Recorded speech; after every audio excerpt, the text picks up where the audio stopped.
All right, everyone. This little car is going to be exactly what it appears to be. A good, very cheap, basic car. Let me tell you about it. This is a 2002 Kia Spectra. All right, it's probably whatever the cheapest model there possibly was when they came out. It's got a 5-speed manual transmission. It does have power steering and power brakes, dual airbags, front wheel drive. Other than that, there's not a whole lot to really talk about. All right, there's no power windows. It's got manual remote mirrors, but let's check a couple things. Horn, that works as it should. Wipers, you know, all the important safety things. Now, as you can see, there aren't any of those check engine lights, but I have to tell you guys, there was a code. It's a P1404, my mechanic told me.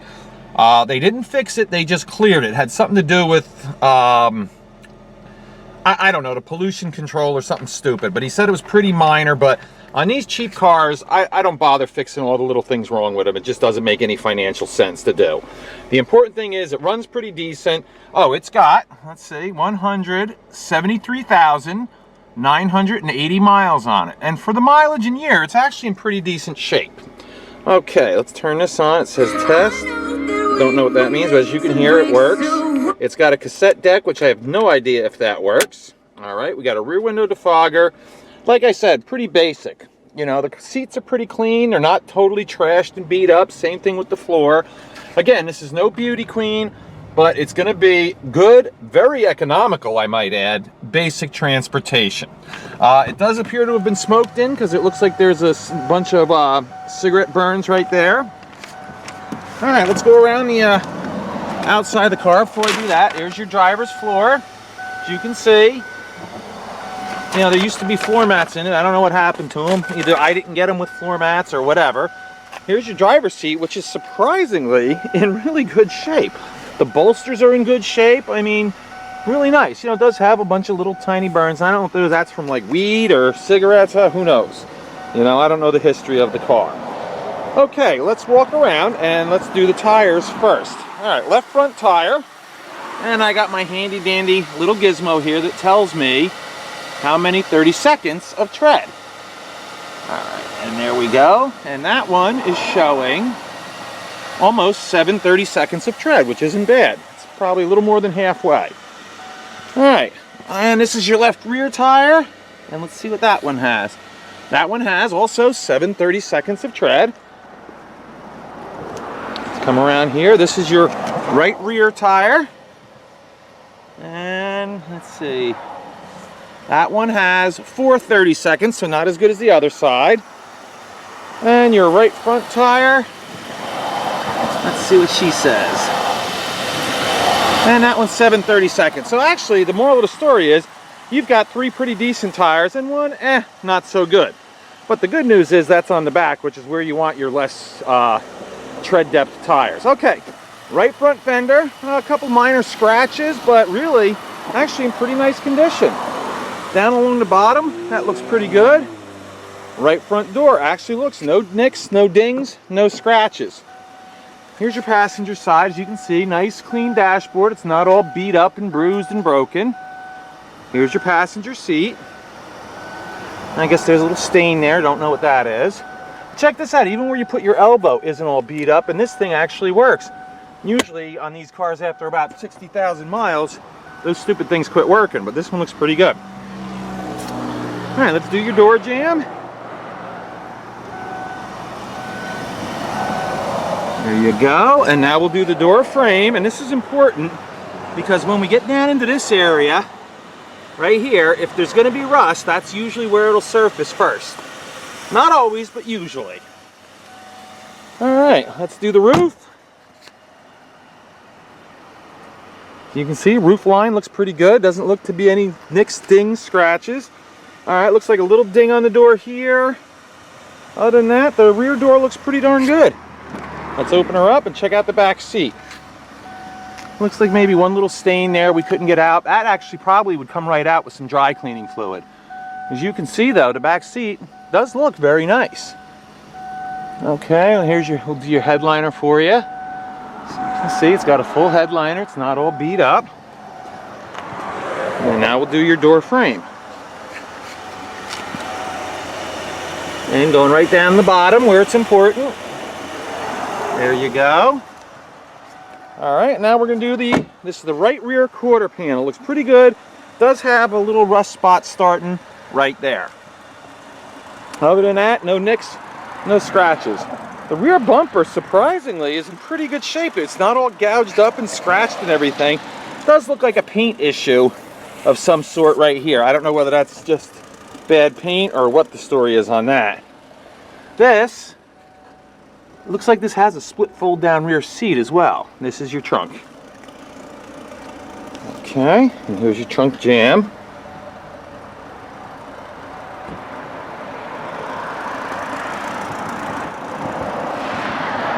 As you can see, the trunk looks pretty nice, pretty clean.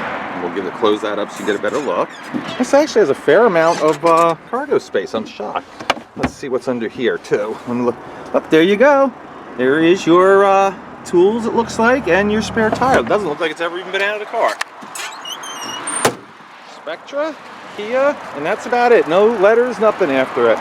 Now the trunk itself looks to be in fairly good shape. No scratches, no nicks, no dings. This is your left side quarter panel. Oh wait, you know one thing I didn't do for you guys? I'll do it right now. Is I want to go under so you can see whatever it is you can see under here. I always like to at least give you the opportunity to look. All right, moving along. Let's see. This side, this is your left rear door. Looks like one little scratch right there, but that's about it. Maybe a tiny little bit of rust starting right there. So on both sides, just a little tiny bit though, not bad. Here's your jamb. And of course, here's your passenger compartment on this side. And now we do the door frame. And as you can see, it's in pretty decent shape. Again, I'm shocked. Actually, at how decent this car is. All right, let's do the roof over here. On this side, not bad. And of course, now we'll do your driver's door. Jam here. There you go. And now we'll do the door frame. And it looks like just a little tiny bit starting right there, which is so typical. But overall, I'd have to say, you know, as far as like, you know, these Korean imports, the rust is not bad at all on this car. All right, left front door looks to be pretty clean, shiny, scratch and dent free. Oh, little ding right there. And looks like a little ding on the left front fender. But overall, not a bad looking car. Let me step away from this a little bit. You can see it's actually in pretty decent shape. And it actually, hey, check this out. Not that it's going to do you much good, but it does have another month left on the inspection. Okay. Moving along, of course, this is the heart and soul of any vehicle, and I'll get to that in a minute. Let me go do your front bumper first. There are some scratches. Not that bad, though. You can see the headlights are nice and clear. You get down low, because that's always a good thing to do, because you can see if the car's hit a lot of curbs or if everything's busted up under there, that's no good. All right, now we'll get underneath. See, here you go. That's the underneath. All right, this has obviously a 4-cylinder engine. It says 16 valve, which just basically means it's, you know, pretty peppy, but yet it should give you pretty good gas mileage. Let's rev her up here and see what we got.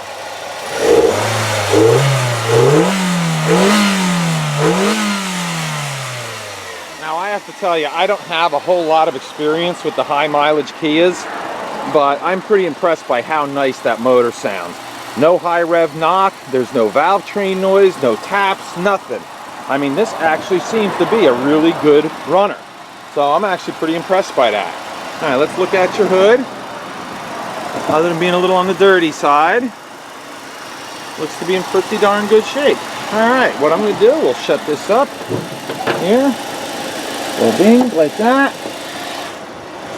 Alright, the hood itself, one little ding there, a couple little paint marks, but overall, like I said, this is a pretty decent looking car.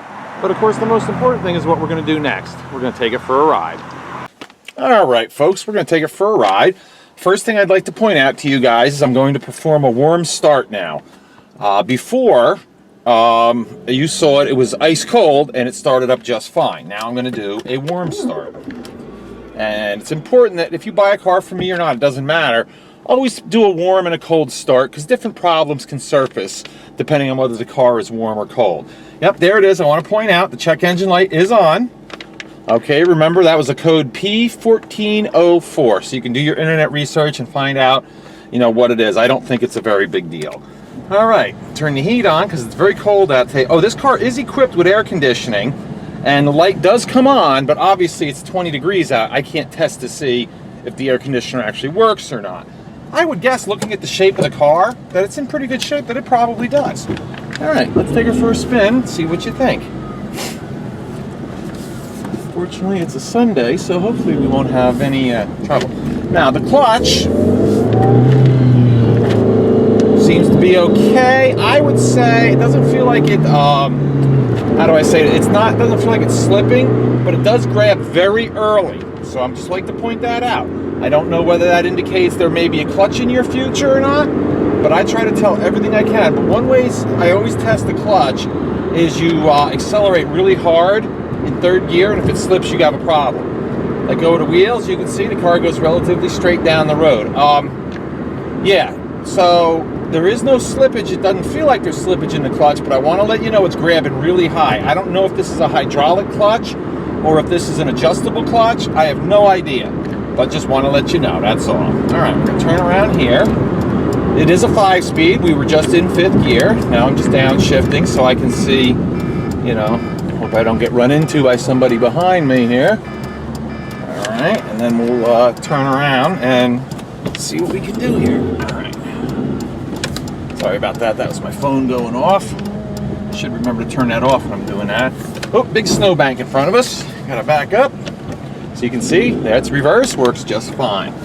As soon as traffic goes by, we will, oops, no, still.